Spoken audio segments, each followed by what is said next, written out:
कसब्यात धंगेकरांना भाजपने धक्का बसवलाय। धंगेकरांचे समर्थक भाजपमध्ये प्रवेश करणार आहेत।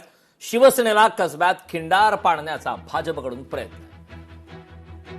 धंगेकरांचे समर्थक भाजपमध्ये प्रवेश करणार आहेत। कसब्यामध्ये धंगेकरांना भाजपने जोरदार धक्का दिलाय। धंगेकरांचे समर्थक हे आता भारतीय जनता पार्टीमध्ये प्रवेश करणार आहेत।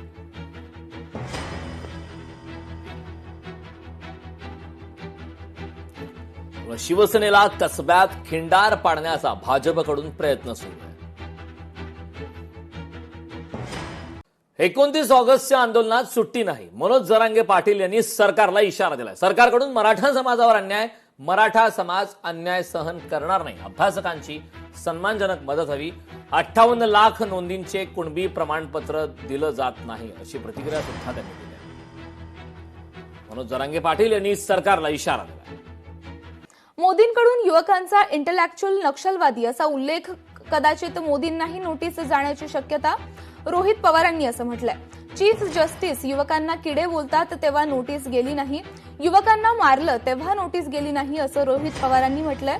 जर राहुल गांधी यांना नोटीस जात असेल तर तो विरोधकांचा आवाज दाबण्याचा प्रयत्न आहे, असं रोहित पवार यांनी म्हटलंय। युवांना काल लाल किल्ल्यावरनं मोदी साहेबांनी काय बोलले संबोधित केलेलं आहे की इंटेलेक्च्युअल नक्षलवादी। मग असं जर बोललं असेल तर मग तिथं नोटिसेस कदाचित मग प्रधानमंत्री साहेबांना सुद्धा जाऊ शकतील। तेव्हा युवांवर लाठीचार्ज केला जात होता, अतिशय वाईट पद्धतीने मारलं जात होतं, तेव्हा सीजीआय जे आहे चीफ जस्टिस ऑफ इंडिया ते म्हणतात की आम्हाला वेळ नाही, त्यांना मात्र कोणी नोटीस तिथं देत नाही। राहुल गांधी जे लीडर ऑफ ऑपोजिशन आहेत ते तिथं बोलत असतील आणि त्यांना नोटीस देत असतील तर मला असं वाटतं की जी पॉवर आहे बीजेपीकडे ती पूर्णपणे ते वापरून विरोधकांचा आवाज दाबण्याचा त्या ठिकाणी प्रयत्न करत आहेत। जातीय जनगणनेबाबत भुजबळ धादांत खोटं बोलतायत असा आरोप आता हरिभाऊ राठोड यांनी केलेला आहे। भुजबळ ओबीसी नेते असून सुद्धा भाजपकडे झुकलेत। भुजबळांनी ओबीसींचं नुकसान केलंय असा हल्लाबोल हरिभाऊ राठोड यांनी छगन भुजबळ यांच्यावर केलेला आहे। जनगणनेच्या बाबतीत मंत्री छगन भुजबळ साहेब धांदात खोटे बोलत आहेत। 2011च्या जनगणनेच्या मध्ये कॉलम नव्हतं आणि आता कॉलम घातलेलं आहे असं म्हणून ते या जनगणनेचे पाठराखण करत आहे। मुंबईमध्ये प्रो गोविंदाचं 4थं वर्ष। यावेळी टी शर्टचं अनावरण होणार आहे। टी शर्टच्या अनावरणासोबतच 16 संघांसोबत त्यांचे कॅप्टन रॅम्प वॉक सुद्धा करणार आहेत। प्रो गोविंदाच्या निमित्ताने या 16 संघांना यंदा इंटरनॅशनल लेवल मिळाली पाहिजे, त्यामुळे आपण प्रोत्साहन देत आहोत असे आयोजक पूर्वेश सरनाईक यांनी म्हटलंय। या प्रो गोविंदाचा आढावा घेतलाय आपल्या प्रतिनिधी महेश गोहिल यांनी। अभिजित दिपकेंची भूमिका योग्यच। अभिजित दिपकेंनी आमच्या पक्षात यावं, रामदास आठवले यांच्याकडून दिपकेंना खुली ऑफर देण्यात आली। कॉक्रोच जनता पार्टीचे संस्थापक अध्यक्ष अभिजित दिपके यांना आता थेट पक्षामध्ये निमंत्रण करण्यात आलं। रामदास आठवले यांच्याकडून अभिजित दिपकेंना खुली ऑफर देण्यात आली।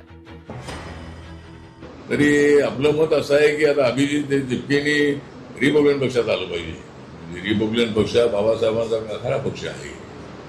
रोज एखादा पक्ष काढून उपयोग नाही, पण त्यांनी तो पक्ष काढल्यामुळं नीट एक्झाम मध्ये झालेल्या पेपर फुटीचा मोठ्या प्रमाणामध्ये इम्पॅक्ट जो आहे हा इम्पॅक्ट हा घराघराशी पोचलेला होता आणि पेपर लीक होणं अत्यंत अयोग्य आहे। अनेक वेळेला पेपर लीक होत आहे। उपचाराच्या नावाखाली जादूटोण्याचा वापर करत अत्याचाराची घटना समोर आली आहे। भिवंडी दर्ग्यात महिलेवर अत्याचार करण्यात आला। व्हिडिओ व्हायरल झाल्यानंतर महिलेकडून पोलिसात तक्रार आहे। मौलवी मोहम्मद इस्माईल वारिस शेख पोलिसांच्या ताब्यात। वर्ध्यामध्ये मोकाट कुत्र्यांनी धुमाकूळ घातला असून 2 दिवसात तब्बल 59 जणांना या मोकाट कुत्र्यांनी चावा घेतलेला आहे। सध्या जिल्हा सामान्य रुग्णालयामध्ये जखमींवर उपचार सुरू आहेत। या सगळ्या प्रकारानंतर नागरिकांमध्ये भीतीचं वातावरण आहे। बुलेटिनची सुरुवात करूया महत्वाच्या बातमीनं। काँग्रेस विरोधात भाजपाचं मुंबईत आंदोलन आहे। वीरेंद्र म्हात्रे यांच्या उपस्थितीत या आंदोलनाला सुरुवात झाली। वंदे मातरमचा अपमान केल्याच्या निषेधार्थ मुंबईत आंदोलन पाहायला मिळते।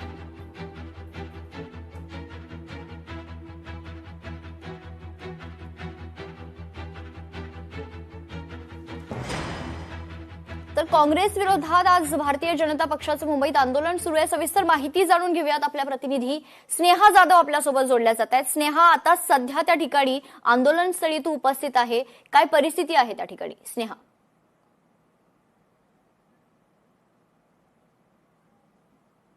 रोजी जो सोनिया गांधी यांचा व्हिडिओ व्हायरल होत होता, त्याच व्हिडिओ नंतर भाजपकडून आता आंदोलन करण्यात येत आहे. सांताक्रूज परिसरामध्ये आंदोलन करण्यात येत आहे. सोनिया गांधी आणि राहुल गांधी यांच्या विरोधामध्ये घोषणा देत आहेत. प्रत्येकाच्या हाती तिरंगा पाहायला मिळत आहे. याच आंदोलनासंदर्भात आपण बातचीत करणार आहोत. भाजपकडून हे जे आंदोलन करण्यात येत आहे, सोनिया गांधी आणि राहुल गांधी यांच्या विरोधातलं हे आंदोलन आहे, काय सांगाल याबद्दल? हा जो कालचा जो कार्यक्रमात सोनिया गांधीचं जे वातावरण होतं किंवा ज्या प्रकारे त्यांचे आविर्भाव होते, वंदे मातरम चालू असताना आपल्या लहान मुलांना सुद्धा शाळेत शिकवलं जातं की आपण एका ठिकाणी स्तब्ध उभं राहायला पाहिजे. आपल्याला एका ठिकाणी स्तब्ध उभे राहून ते वंदे मातरम असो किंवा राष्ट्रगीत असो आपण बोलतो. पण सोनिया गांधी वंदे मातरम चालू असताना, त्यांच्याबरोबर राज्यसभेचे विरोधी पक्ष नेता, त्यांचे राष्ट्रीय अध्यक्ष खरगेजी होते, राष्ट्रीय काँग्रेसचे अध्यक्ष स्वतः राहुल गांधीजी होते आणि सोनिया गांधी एवढ्या सिनियर काँग्रेसच्या नेत्या, आणि त्यांनी अशा प्रकारचं बिहेवियर करणं हे खरंच लज्जास्पद आणि हा वंदे मातरमचा नाही तर या देशातल्या प्रत्येक नागरिकाचा अपमान आहे असं मला वाटतं. कारण की त्यांनी असं बिहेवियर करणं, असं वागणं हे खरंच लज्जास्पद आहे. आणि हा वंदे मातरम फक्त तोंडाने दाखवायचं आणि बोलायचं ही काँग्रेसची दुहेरी भूमिका याच्यातनं स्पष्ट होते. वंदे मातरम आपण एक देशाला अर्पण म्हणून बोलतो आणि तिकडे एका बाजूला वंदे मातरम 3 मिनिटं 10 सेकंदाचं आहे. लोकशाही मराठी ऐका, पहा, जागरूक रहा.